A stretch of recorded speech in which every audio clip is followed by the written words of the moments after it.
ರಾಜ್ಯದ ಲಕ್ಷಾಂತರ ಸಾರಿಗೆ ನೌಕರರ ಪಾಲಿಗೆ ಸರ್ಕಾರ ಮಹತ್ವದ ಸಿಹಿ ಸುದ್ದಿ ನೀಡಿದೆ.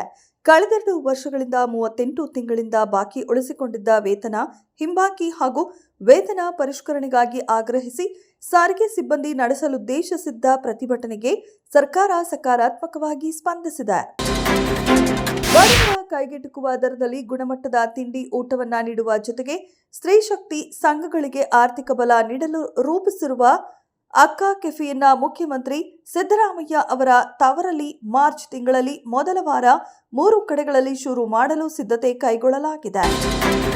ನಮ್ಮ ಮೆಟ್ರೋದಲ್ಲಿ ಪ್ರಯಾಣಿಸುವ ಬೆಂಗಳೂರಿಗರು ಶೀಘ್ರದಲ್ಲೇ ಮದ್ಯದ ಬಾಟಲಿಗಳನ್ನು ತೆಗೆದುಕೊಂಡು ಹೋಗಲು ಅವಕಾಶ ಪಡೆಯುವ ಸಾಧ್ಯತೆ ಇದೆ. ಆದರೆ ಷರತ್ತು ಏನೆಂದರೆ ಈ ಮದ್ಯದ ಬಾಟಲಿ ಯಾವುದೇ ಕಾರಣಕ್ಕೂ ಓಪನ್ ಆಗಿರಬಾರದು.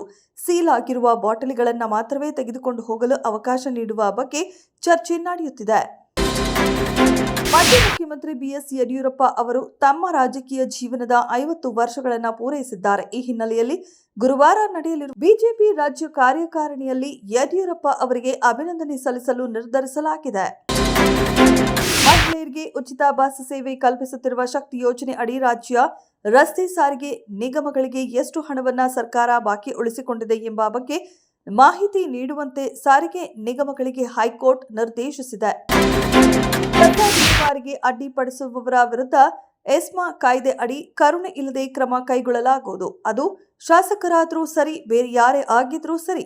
ಶಾಸಕರು ವಿರೋಧಿಸಿದರೆ ಅವರ ಮನೆ ಮುಂದೆ ಅಥವಾ ಬಿಜೆಪಿ ಕಚೇರಿ ಎದುರು ಕಸವನ್ನ ವಿಲೇವಾರಿ ಮಾಡಬೇಕಾಗುತ್ತೆ ಎಂದು ಉಪಮುಖ್ಯಮಂತ್ರಿ ಡಿಕೆ ಶಿವಕುಮಾರ್ ಎಚ್ಚರಿಕೆ ನೀಡಿದ್ದಾರೆ. ದೆಹಲಿಯಲ್ಲಿ ನಡೆಯುತ್ತಿರುವ ಜಾಗತಿಕ ಎಐ ಶೃಂಗದಲ್ಲಿ ಇದೀಗ ಗಿನ್ನಿಸ್ ದಾಖಲೆಯ ನಿರ್ಮಾಣವಾಗಿದೆ.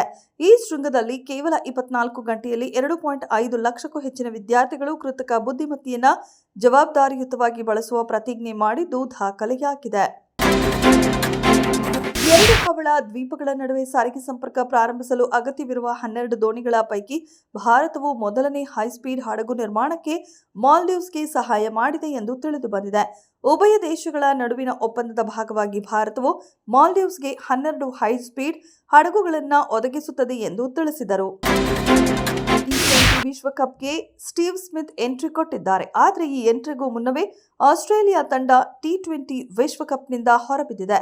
ಈ ಬಾರಿಯ ವಿಶ್ವಕಪ್ ತಂಡದಲ್ಲಿ ಸ್ಟೀವ್ ಸ್ಮಿತ್ಗೆ ಸ್ಥಾನ ಲಭಿಸಿರಲಿಲ್ಲ. ಆದರೆ ಜಿಂಬಾಬ್ವೆ ವಿರುದ್ಧದ ಪಂದ್ಯದ ಬಳಿಕ ಮಿಚೆಲ್ ಮಾರ್ಷ್ ಗಾಯಗೊಂಡಿದ್ದ ಹಿನ್ನೆಲೆಯಲ್ಲಿ ಸ್ಮಿತ್ ಅವರನ್ನ ಮೀಸಲು ಆಟಗಾರನಾಗಿ ಆಯ್ಕೆ ಮಾಡಲಾಗಿತ್ತು. ದರ್ಶನ್ ಅಭಿನಯದ ಮೆಜೆಸ್ಟಿಕ್ ಚಿತ್ರ ಸೂಪರ್ ಹಿಟ್ ಆಗಿತ್ತು. ಈ ಚಿತ್ರ ತೆರೆಕಂಡು 20 ವರ್ಷಗಳ ಬಳಿಕ ಆ ಮೆಜೆಸ್ಟಿಕ್ ಹೇಗಿದೆ ಎಂಬ ಕಥೆಯನ್ನ ಹೊಂದಿರುವ ಮೆಜೆಸ್ಟಿಕ್ 2 ಚಿತ್ರದ ಟ್ರೇಲರ್ ಇತ್ತೀಚೆಗಷ್ಟೇ ಬಿಡುಗಡೆಗೊಂಡಿದೆ. ರಾಮು ಕತೆ, ಚಿತ್ರಕಥೆ ಬರೆದು ಆಕ್ಷನ್ ಕಟ್ ಹೇಳಿರುವ ಚಿತ್ರ ಮಾರ್ಚ್ನಲ್ಲಿ ತೆರೆಗೆ ಬರಲಿದೆ.